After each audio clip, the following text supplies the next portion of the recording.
प्रणाम देवी। कि अधिरथ पुत्र राधे आपकी क्या सेवा कर सकता है? मैं तुमसे कुछ मांगने आई हूँ। मेरे पास जो भी आता है कुछ मांगने ही आता है। क्या आप मुझे अपना परिचय देंगी? मुझे ऐसा लगा जैसे आज आप पहली बार किसी से कुछ मांग रही हो। यदि मांगना नहीं आता है देवी तो मांगिए मत, आदेश दीजिए। नहीं नहीं, तुम्हें आदेश देने का तो अधिकार केवल तुम्हारी माँ राधा को है।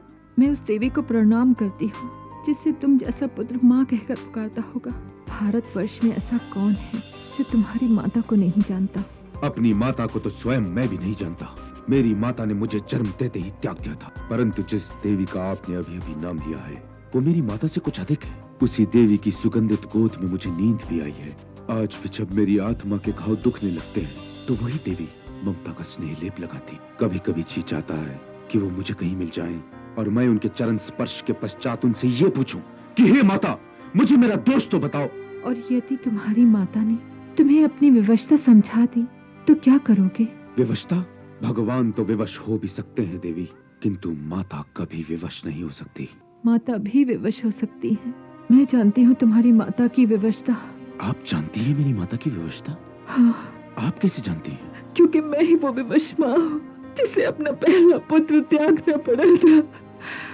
आप मेरी माता हैं? हाँ पुत्र। तो मैं इंद्रप्रस्थ की राजमाता को सादर प्रणाम करता हूँ। पुत्र? मुझे पुत्र न कहिए। पांडवों जैसे महारथियों की माता की राजमाता कुंती इस सूत पुत्र कर्ण के पास कुछ मांगने आई है। मांगिए महारानी कुंती, आपकी सेवा करना तो मेरे लिए सौभाग्य की बात, किंतु पुत्र कहकर ना मांगिए। मैं तो तब भी आपका पुत्र था ना, जब आपने मुझे त्याग दिया था, और आज आपको आपका कोई स्वार्थ लाया होगा मेरे पास। इतना कठोर कैसे हो सकता है? ये कठोरता नहीं है मत, ये तो मेरे हृदय की पीड़ा है। मेरे भाग की सारी ममता तो आपने उन 3 पुत्रों और माद्री पुत्रों में बांट दी। आज आपको अपना त्यागा हुआ पुत्र कैसे याद आ गया? अपने इस त्यागे अभागे पुत्र से क्या चाहिए आपको? मांगिए और शीघ्र ही राजभवन लौट जाइए, कि कहीं कोई आपको इस सूत पुत्र कर्ण के साथ देखकर पूछ न बैठे, आप इस सूत पुत्र के पास क्यों आई हैं? आपकी जो विवशता उस दिन थी माताश्री, जिस दिन मैंने जन्म लिया था, वही विवशता आज भी है। पल भर के लिए ये सिर मेरी गोदी में रख दो पुत्र, ताकि मैं तुम्हारा सिर सहला सकूं पुत्र। ये सूत पुत्र राधे का सिर है, ये आपकी गोद की योग्य नहीं है। ऐसा ना कहो पुत्र। मैं आपका पुत्र नहीं हूँ। आप अर्जुन की ढाल बनकर आई हैं। यदि आप मेरी माँ बनकर आती तो यहाँ ना आती। इसलिए आपने ऐसे समय और ऐसे स्थान का चुनाव किया, जबकि आप जानती हैं कि मैं किसी मांगने वाले को रेते हाथ लौटा ही नहीं सकता। आप मुझसे अर्जुन का जीवन दान मांगने आई हैं। इसलिए ये ममता का मुखौटा उतारिए और जो मांगना है मांगिए। क्या आपने उस दिन रंग भूमि में मेरा कवच और मेरे कुंडल देखकर मुझे पहचान नहीं लिया था? कौरवों की भरी सभा में मेरे दोनों अनुजों से आपने ये क्यों नहीं कहा, उन्हीं की भांति कौन्तेय है कि मैं उनका ज्येष्ठ भ्राता हूँ? मैं आपके विषय में सोचता रहता कि आप कैसी होंगी। मेरी कल्पना कभी आपका कोई रूप बनाती और कभी कोई। मैं तरसता रहा हूँ इन चरणों के स्पर्श के लिए। कभी कभी ये सोचकर मैं रो भी लिया करता था कि ऐसी ही कोई व्यवस्था रही होगी कि मेरी माता ने मुझे त्यागने के अतिरिक्त और कोई मार्ग ना पाया। नहीं तो कोई माँ अपने बच्चे को त्याग सकती है भला? यही सोचकर मेरे हृदय की पीड़ा कम हो जाया करती थी। परंतु आज आपने ममता को राजनीति बनाकर मेरे हृदय के सारे घाव हरे कर दिए हैं। आज तो आपने अन्याय की हर सीमा पार कर दी। माता, माता, माता, माता। ये शब्द एक गुड़ की टली की भांति मेरे मुंह में पिघला जा रहा है। जानती है कि मेरा सारा लड़कपन आपको माता कहने के लिए तरसता बीत गया, परंतु आपकी ममता तो अपने 5 पुत्रों में संतुष्ट रही ना। आज अपनी गोद में मुझे अपना सिर रखने का अधिकार देने आई है। जब मुझे आपकी आवश्यकता थी तब तो आप मुझे मिली नहीं।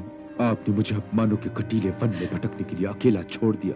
तो आज जब आपको अपने पुत्रों के लिए इस त्यागे हुए पुत्र की आवश्यकता है, बताइए माता वो आपको क्यों मिले? बताइए माता वो आपको क्यों मिले? कर्ण मेरे पुत्र। आपके आंसुओं की गंगा में स्नान करके मैं तो धन्य हो गया माता। अब बतलाइए कि इस राधे के लिए क्या आदेश है? और तुम्हारी माता होना मेरे लिए गर्व की बात है। अब ये कहने से क्या होगा माते? ये राधे कुछ लोगों का ऋणी है माते। इसलिए ये बताइए कि आप मुझसे क्या मांगने आई थी? आदेश दीजिए। अब ये जान लेने के पश्चात कि तुम ज्येष्ठ कौन्तेय हो, मैं तुम्हें लेने आई हूँ। अपने अनुजों के पास चलो और तुम इस संसार पर राज करोगे पुत्र। 2 दिनों में ये दूसरी बार आज यही उत्कोच देने का प्रयत्न आप कर रही हैं। कल यही उत्कोच वासुदेव देना चाह रहे थे। ये तुम्हारा अधिकार है पुत्र, ये उत्कोच नहीं है। आपकी इस आज्ञा का पालन करना मेरे वश में नहीं है। किंतु क्यों नहीं है तुम्हारे वश में? जो मैं कौंतेय बन गया तो इस सूत पुत्र राधे का ऋण कौन उतारेगा माते? जब इस संसार में मेरा कोई मित्र न था, जब मेरी माता न थी, तब दुर्योधन ने मुझे मित्र कहा था माते, कि मैं अपने उस मित्र को त्याग कर अपने अनुजों के शिविर में चला जाऊं। वो मेरे भरोसे तो पांडवों से युद्ध करने के लिए तैयार हुआ है। ये आभार का ऋण है माते। मैं इस ऋण को चुकाए बिना तो भुलों को भी नहीं त्यागना चाहता। तो क्या मैं उसके पास जाकर उससे ये कहूँ कि हे मित्र दुर्योधन, पांडव तो मेरे अनुज निकले, तुम कोई और मित्र ढूंढ लो। मेरे सिर पर गुरु परशुराम और एक ब्राह्मण का शाप तो है ही। इंद्रदेव आकर मेरा कवच और मेरा कुंडल मांग ले गए, और अब वासुदेव और आप दोनों ने मुझे निहत्था कर दिया। हे माते, फिर भी मैं दुर्योधन के पक्ष में युद्ध करने के लिए कदाचित उतना ही विवश हूँ जितनी विवश आप मुझे त्यागने के लिए थी।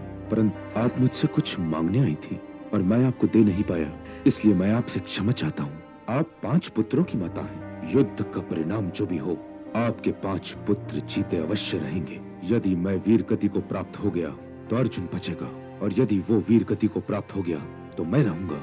आपके पुत्रों की गिनती नहीं बिगड़ेगी माते, नहीं बिगड़ेगी।